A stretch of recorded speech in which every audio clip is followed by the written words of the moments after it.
Welcome back to this commentated roleplay for Morrowind Rebirth.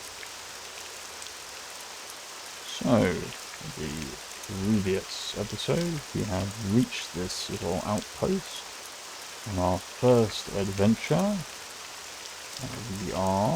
That is Assemmus and we are heading to the town or city of Balmora, and we are just getting ready now to really head out into the wild.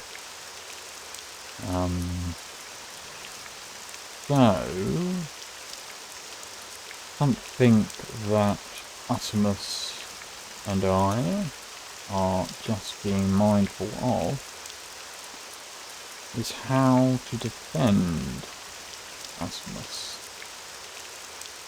So Assemmus does have a number of powers and spells, well, a limited number.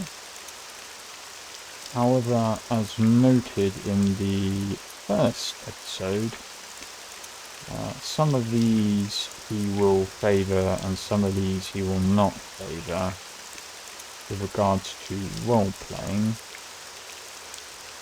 More specifically, although Assemmus has a natural aptitude for conjuration, we actually see it as a major skill. He is also a witch hunter in terms of class. So, this provides a bit of an interesting dynamic, whereby Assemmus, although he does have natural skill in the art of conjuration, and perhaps a very small intellectual interest in this area, he may only use this in very dire circumstances. So we have the spells of command creature and summon skeleton. However, Assemmus will only use these if it is a last resort. The rationalization for this is that Assemmus is, as already noted, a witch hunter, and therefore someone who is dedicated to rooting out and destroying the dark cults and profane sorcery practices, but also that he is essentially a good and lawful character, and the school of conjuration in Morrowind, as well as in his previous life in Cyrodiil, I believe is illegal. Though I may be mistaken in that regard. In light of this, regarding how Assemmus will protect himself and attack any enemies who attack him, he has the innate dark elf powers of ancestral guardian and protective spirit, very much protective powers, and he shall be favouring the spells of reflect, which is from the school of mysticism, and tap energy, which is also from the school of mysticism. So I believe perhaps firstly the reflect spell will be good to select. That gives us a chance of, a base chance of 70, it does cost 6 in terms of magic. However, first things first. Hello again. Let's have a little exploration inside the outpost here.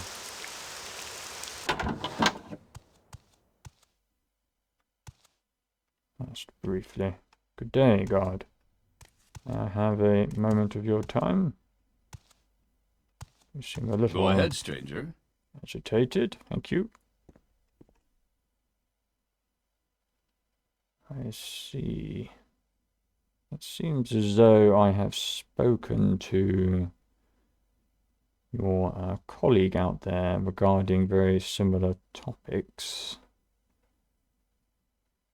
So for now, I may bid you good day. I hope you are keeping drier than your poor colleague out there. Goodbye. However, may I quickly have a sneaky look at your book back here? I hope you don't mind.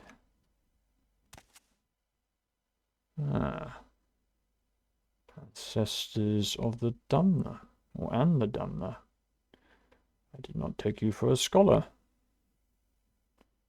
I believe that Assemmus would be venturing the ire of the guard there by taking a little look at this, but not staying too long. And certainly not taking it. So, what do we have here? Ancestors and the Dunmer. Ghosts walk among them. The departed spirits of the Dunmeri, and perhaps those of all races, persist after death. The knowledge and power of departed ancestors benefits the bloodlines of Dunmeri houses. The bond between the living family members and immortal ancestors is partly blood, partly ritual, and partly volitional. A member brought into the house through marriage binds himself through ritual and oath into the clan and gains communication and benefits from the clan's ancestors. However, his access to the ancestors is less than his offspring, and he retains some access to the ancestors of his own bloodline.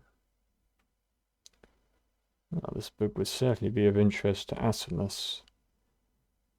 He has a great respect for the Urshilaku Tribe ancestors of his family, long distant though they may be. Assemmus continues. The family shrine. Each residence has a family shrine. In poorer homes, it may be no more than a hearth or alcove where family relics are displayed and venerated. In wealthy homes, a room is set aside for the use of the ancestors. The shrine is called the waiting door and represents the door to oblivion. Here, the family members pay their respects to their ancestors. I imagine Assemmus would be continuing through sacrifice and prayer, through oaths sworn upon duties, and through reports on the affairs of the family. In return, the family may receive information, training, and blessings from the family's ancestors. The ancestors are thus the protectors of the home, and especially the precincts of the waiting door. And hence why Assemmus conducts his prayers every day to his own ancestral spirits, that they may be, or they may play, I should say, a protecting role in his new life here in Vardenfall. The Ghost Fence. It is a family's most solemn duty to make sure their ancestors' remains are interred properly in a city of the dead such as Necrom. Here the spirits draw comfort from one another against the chill of the mortal world.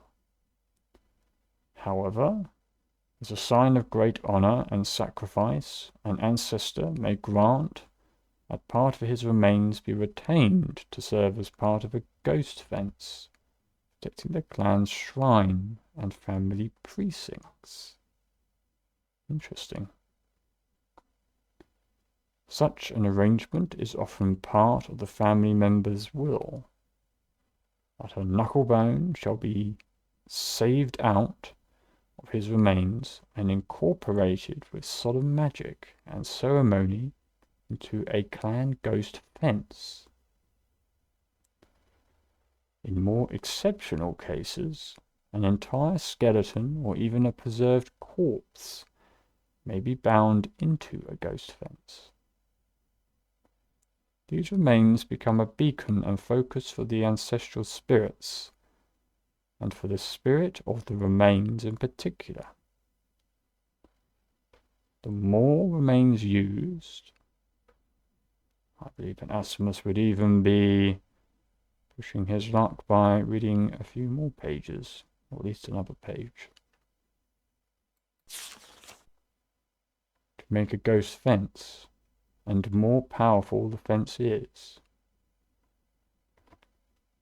The most powerful mortals in life have the most powerful remains. The great ghost fence created by the tribunal to hold back the blight incorporates the bones of many heroes of the temple and of the houses Indoril and Redoran, who dedicated their spirits to the temple and clan as their surrogate families. The ghost fence also contains bones taken from the catacombs of Necrom and the many battlefields of Morrowind.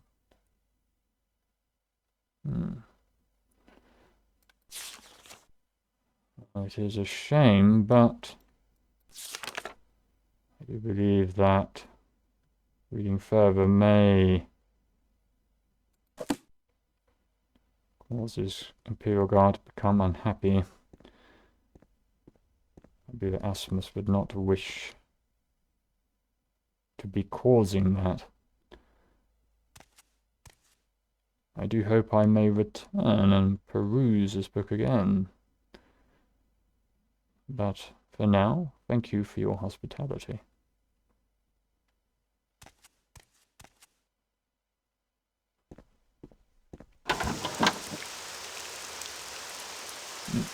Most interesting read. Let us continue.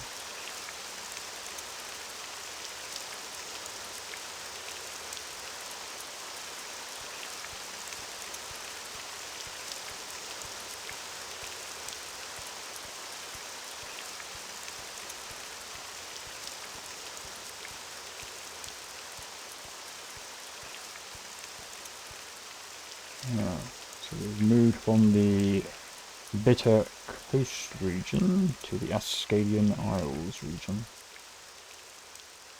Assemmus would be most curious of this creature. That was the strangest book I've ever read.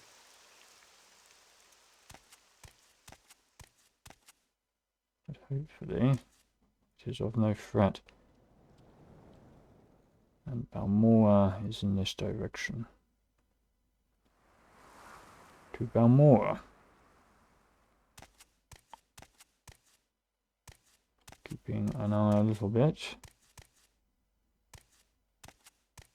on what's going on in the surrounding area.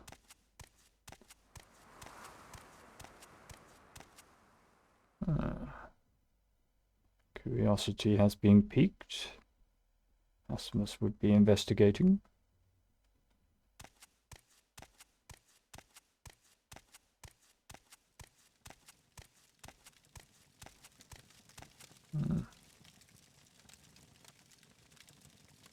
Seems as though this location is tended to. The door to the Angelano ancestral tomb. This presents an interesting question, doesn't it? Would Assemmus be venturing inside said tomb, considering his respect of Dunmer ancestral culture? I believe that is a question worthy of consideration, but for now, I believe that his respect of said customs would override or supersede his natural curiosity.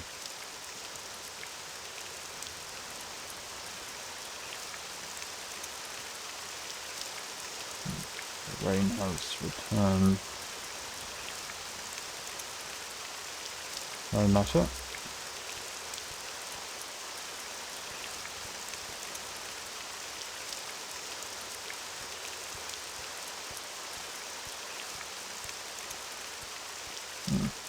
Interesting plant. Considering that it is 1 PM, I believe it could be a chance to engage in some foraging for lunch. Let's see about this.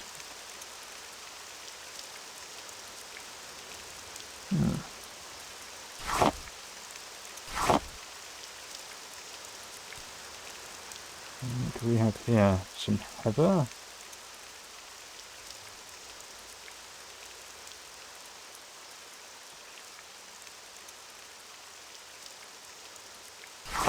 Not sure if this is edible.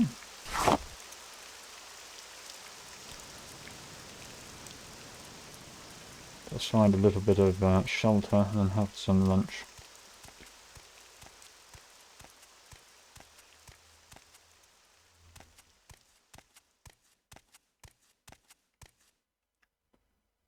Yeah, looks as if the rain has stopped anyway.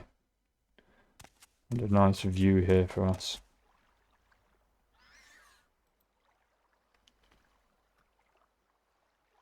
So I believe that Asmus would be having a little bit of this cork bulb root.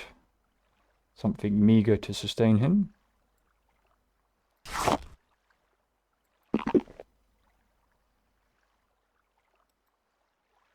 Good.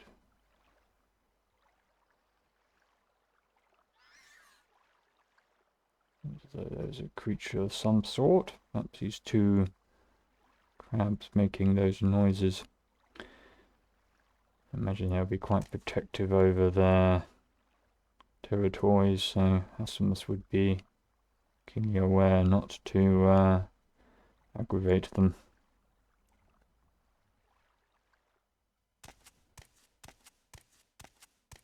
Try and stick to the path.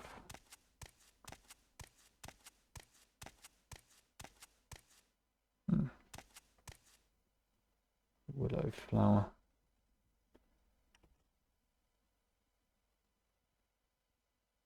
Interesting. Willow anther. Could be interesting to gather. Perhaps these could provide some medicinal value.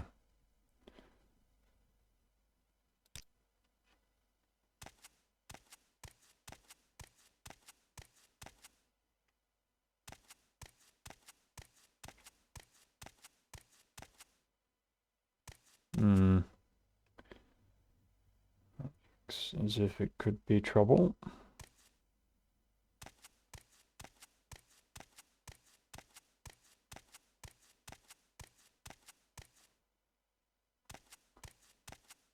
Someone else would be cautious here.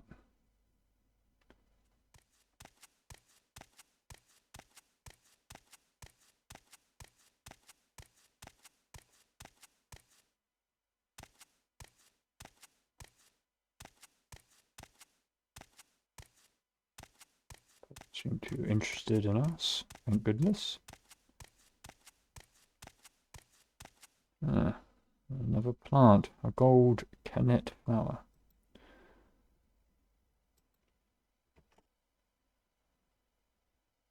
Interesting. Should take both. Or just the one. Respect the land, and the land shall repay.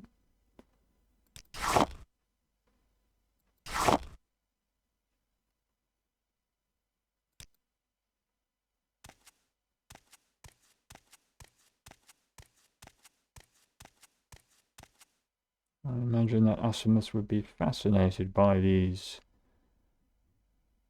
rather mighty looking fauna here. Large mushroom shaped plants and fauna. Intriguing.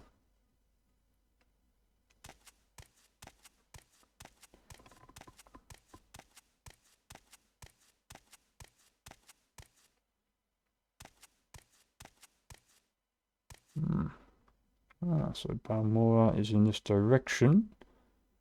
But here we have arrived at the settlement of Pelagiad, I would venture. Indeed. So the question is here, is Assemmus going to continue to Balmora, or is he going to take a little tangent here, or maybe a slightly bigger tangent, to Pelagiad? I imagine that Assemmus would be curious to visit this imperial town, which sits somewhat distinctly from the other settlements of Ardenfall.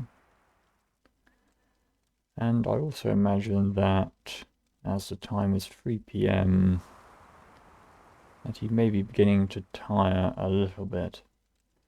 And also that evening will soon arrive, so perhaps this may offer a good place of refuge for the night, and then to recommence his journey tomorrow, or whenever it sees fit. So Assemmus shall continue to Pelagiad.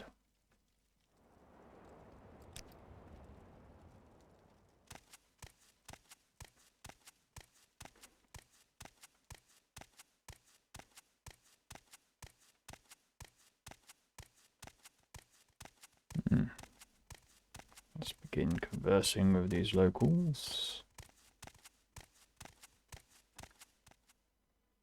Let's see if this gentleman wishes to speak. It is good to make your acquaintance, Dralus. I'm fine, thank you. What can I do for you? My name is Assemmus, and I am new to Ardenfall. It is a strange new land to me. I have come from Sadanin, and this is the first time I've stepped foot in Pelagiad. May I learn a little bit about this place? The Empire built a little fort here to guard the roads between Vivec, Sadanin, Balmora, and points north. And then some veterans took their mustering out pay and built themselves some little farms here. And pretty soon there's a few shops, a mage's guild, and a trade house. You mentioned a mage's guild. I would be interested to visit this guild. It's a pleasant little village. If you didn't know better, you'd think you were in Daggerfall or some other high rock town. Interesting. I have never been to these places, Daggerfall or High Rock, but my late father used to tell me stories of them. Fascinating places they seem. This is a pleasure to briefly speak to you, Dralus. Do keep well.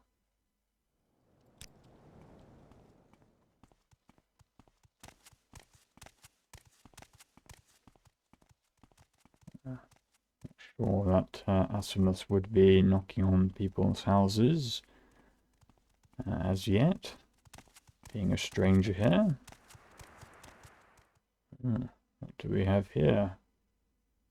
A warrant, it seems. A warrant for Harold Two Fingers. Harald Two Fingers, I should say. A Nord known as, quote-unquote, Harald Two Fingers has been reported for the murder of an imperial tax collector in Caldera. Interesting. He was seen, or last seen I should say, here in the area around Pelagiad. Take great care if you're travelling on your own. Stick to the big roads leading in and out of town. Indeed, another reason to be vigilant. Although this seems to be an imperial tax collector. I believe this relates to the individual processus Vitellius, I believe his name was. That was mentioned multiple times by residents in Saint-Denis. As you never know. It's written by Angeril. Knight Protector of the Imperial Legion. Interesting. I don't believe that Assemmus would be taking any bounties or anything of this sort. Probably be leaving this for those more interested in such a venture.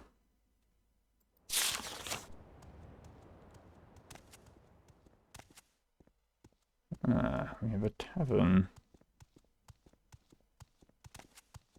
Seems as though these two buildings are probably residential. We have an individual here, does not seem interested in conversing. In that case, let us head into the tavern here, the Halfway Tavern.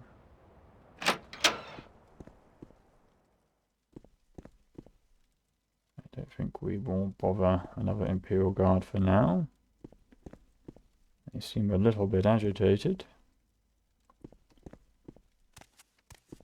What was that? You may speak. Good to make your acquaintance. Yakum it is. A pleasure. My name is Assemmus. What? Yakum? Me? Speak, Ashland. Not speak so good, old elf. Sorry. I see. Well, I shall speak to you again, no doubt, in the future. Goodbye.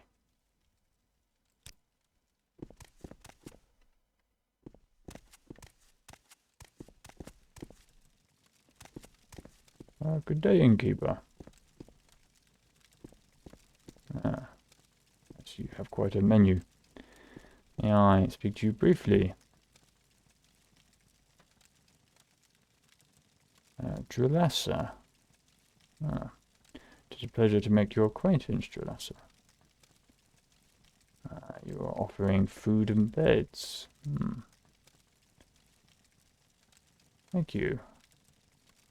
May I inquire about beds? I do not intend to stay, but maybe in the future, if the night is very cold, I may venture to rent a room.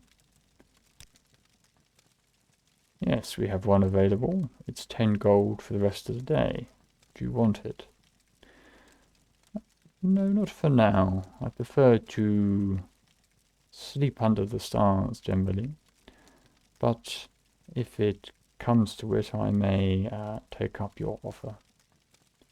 But no for today. Okay, just ask again if you change your mind. Thank you. Well, thank you for introducing me to your menu. However, I'm a little bit more interested if there are any stories or perhaps even nuggets of information about Pelagiad. You see, I am very much a newcomer here to Vardenfall and to Pelagiad. And how do you think it was that bloated imperial plutocrats got the charter to exploit the Caldera ebony deposits? I'm not a native great house or local colonist. Big fat bribes, I tell you, and friends in high places. Well, that I can believe, Julassa. Would you be willing to provide me with any advice, Julassa?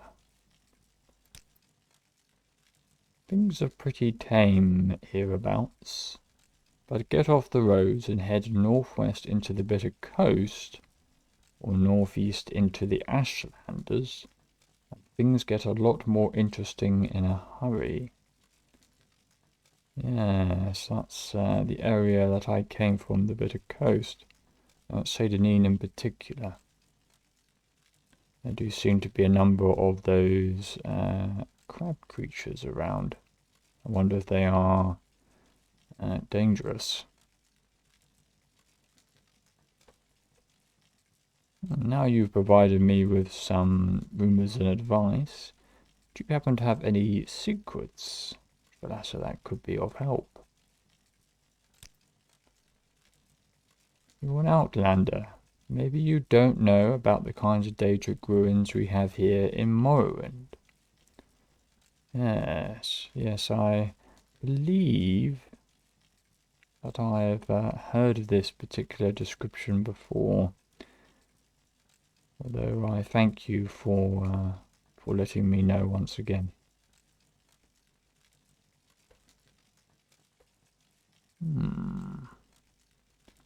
I would be interested in learning about the lore of this place. It sounds as if it is a fascinating land. Would you be willing to impart any of your knowledge in this respect, Julassa? The great houses are always fighting each other in the great house wars. I was not aware they were actively at war. That is something concerning.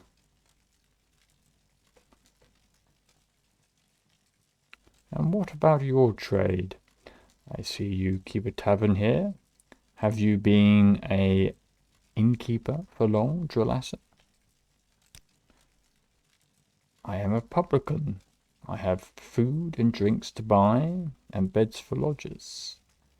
I also know the neighbourhood, and can share the local lore, or, if you prefer, I can give you a little Morrowind lore. I am also likely to have heard the latest rumours, and I'm happy to share them with you in the spirit of fellowship. And I am much grateful for what you have imparted so far. Thank you. Say, I spoke to a guard en route here from Sadanin, and they introduced me to this character, or this concept, of the Neverine. I believe I may be mispronouncing that. But would you be willing to tell me a little bit from your own perspective, or from the Dunmer perspective? The Ashlanders have a prophecy that one day a reincarnation of the legendary hero Nerevar will unite the Dunmer against the invaders and restore the ancient dark elven nation. Interesting.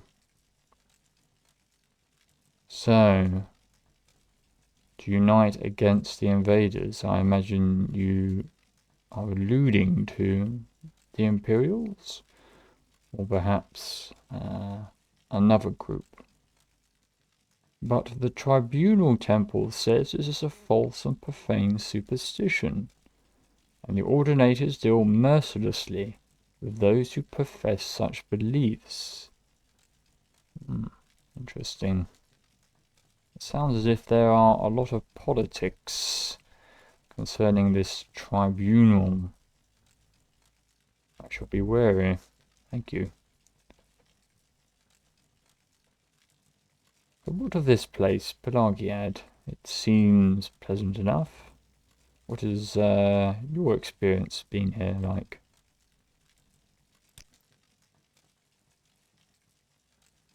The Empire built a little fort here to guard the roads between Vivec, Seyda-Nin, Balmora and points north. Yes, I think one of the residents outside noted this to me. That veterans came thereafter, and it grew from that. Thank you. Would you be able to tell me a little about the services here in Pelagiad? Mebestian Ents is the trader. Deals in a bit of everything. Lanil is the armorer here in town. Abel is the alchemist. I should be interested to visit this Abel. Alchemy is a particular interest of mine, you see, Trelassa. It has various remedies for sale. Shadback, Gra, Burbag, and Angus are the smiths here in Pelagiad. The Imperial Cult shrine here has a healing altar. And Yugfar, the healer, sells cure potions. Ladia, Flarugius, and Anassi are trainers. You can usually find them here at the Halfway Tavern. They say the Thieves Guild has some people in Pelagiad. But why would I know anything about that? Question mark. Interesting. You refer to an Imperial cult. I'd be interested to hear more about that and how it manifests itself here in Vardenfall. Pelagiad's Imperial Cult Shrine is in Fort Pelagiad, at the eastern end of the main street. The altar there cures disease and poison, and Yugfar, the healer, sells cure potions. Interesting. Thank you, that is useful to know. I shall perhaps pay this shrine a visit. You seem to mention a certain thieves guild, but you note that you do not know anything about it. Is that really the case? Well, yes. Folks say they have a guild, like weavers and mages. And it might be that some of my patrons have fallen afoul of the law from time to time. But it's none of my business now, is it? Indeed. Oh, it has been a pleasure to make your acquaintance, Julassa. I feel more informed now about Pelagiad. As noted, I generally won't seek a bed here or food. I generally like to live off the land, so to speak, but if I do happen to need these things, I'll be sure to visit here. Thank you now, and goodbye.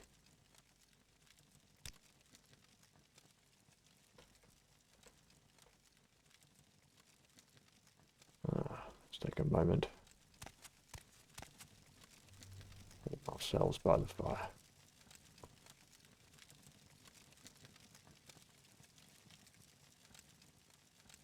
So I believe this a prudent place to just conclude this episode. We have now exceeded the half an hour mark. Assemmus has ventured forth from Sadanim quite successfully and has reached Pelagiad and has started to learn about Pelagiad. In the next episode he shall continue doing so, and let us see where this takes him. But for now, thank you kindly for joining me, and I shall see you in the next episode. Goodbye now.